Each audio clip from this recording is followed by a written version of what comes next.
Oi, boa tarde. Vamos dar um giro em tudo que foi destaque na manhã dessa terça-feira aqui na Câmara dos Deputados. A gente começa falando que foi adiada na Comissão de Constituição e Justiça a votação da proposta de emenda à Constituição que limita o teto de gastos públicos federais.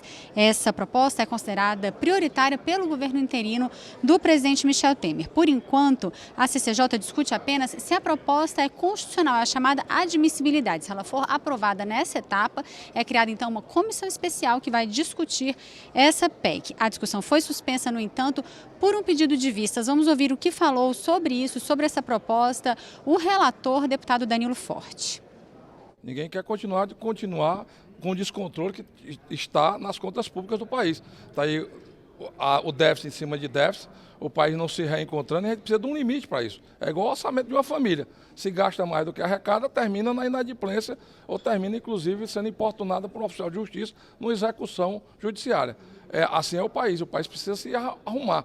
O país precisa ter um controle de gasto. E esse controle de gasto se dá de forma legislativa, de forma em lei, com o teto, com o limite do gasto e compreendendo, inclusive, a evolução da economia com base na evolução da inflação, do IPCA. Diante disso, a gente precisa votar o mais rápido possível, porque o país, o Brasil, precisa recuperar a credibilidade. E só vai recuperar a credibilidade na medida que tiver uma legislação que dê limite ao gasto público. Nós estamos abrindo espaço, inclusive, para negociação com relação aos servidores públicos em função do acúmulo que houve de não reajuste para esses servidores. Mas, ao mesmo tempo, estamos dando um teto e esse teto regula com base na inflação para não prejudicar exatamente os investimentos. E estamos tirando, inclusive, do teto a questão dos financiamentos da saúde e da educação, porque são prioridades da sociedade brasileira. Então, a sociedade brasileira quer rearrumar suas contas. O país quer um governo que tenha capacidade de governabilidade. E a governabilidade, nesse momento, passa pelo ajuste da conta pública.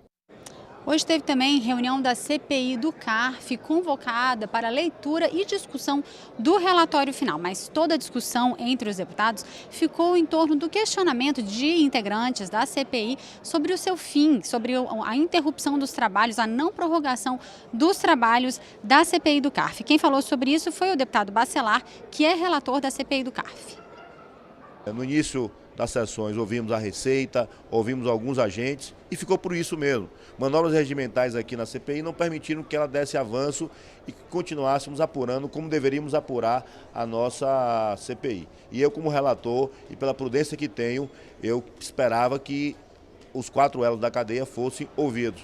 Infelizmente não foram ouvidos e eu estou ainda aguardando a posição do presidente da Câmara, Rodrigo Maia, sobre a prorrogação ou não da CPI para poder concluir meu relatório. O presidente da Câmara, deputado Rodrigo Maia, disse por meio de sua assessoria que não deve prorrogar, que não vai prorrogar os trabalhos da CPI do CARF. Uma reunião da Comissão de Direitos Humanos discutiu hoje o aumento da violência rural no Brasil, com conflitos crescentes entre fazendeiros e trabalhadores sem terra.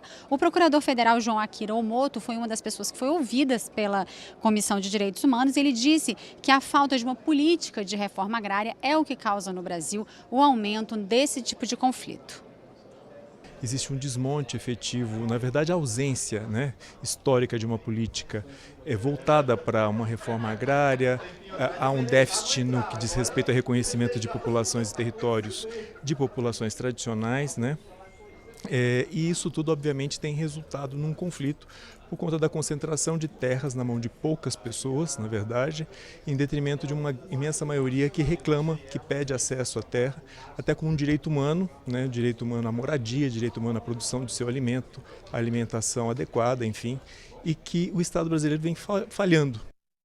No plenário Ulisses Guimarães, os deputados discutem em sucessivas reuniões, sessões extraordinárias, o projeto de lei que trata da renegociação da dívida dos estados com a União. O vice-líder do PT, deputado Henrique Fontana, falou à imprensa durante a manhã de hoje, disse aos jornalistas que o partido está em obstrução na análise dessa matéria, não só porque é contra o projeto, mas também porque cobra a colocação em pauta, neste atual momento, no plenário Ulisses Guimarães, do processo de cassação do mandato do ex-presidente da Câmara, deputado Eduardo Cunha. Vamos ouvir o que disse o deputado Henrique Fontana.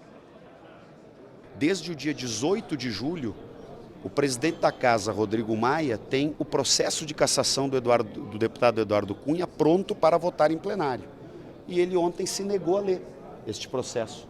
Nós estamos em obstrução enquanto não seja lido no plenário e marcada a data de votação, que se for lido hoje, por exemplo, a votação poderia ser na terça-feira que vem. Esses foram então os principais destaques aqui da Câmara dos Deputados na manhã dessa terça-feira. Para você, uma boa tarde.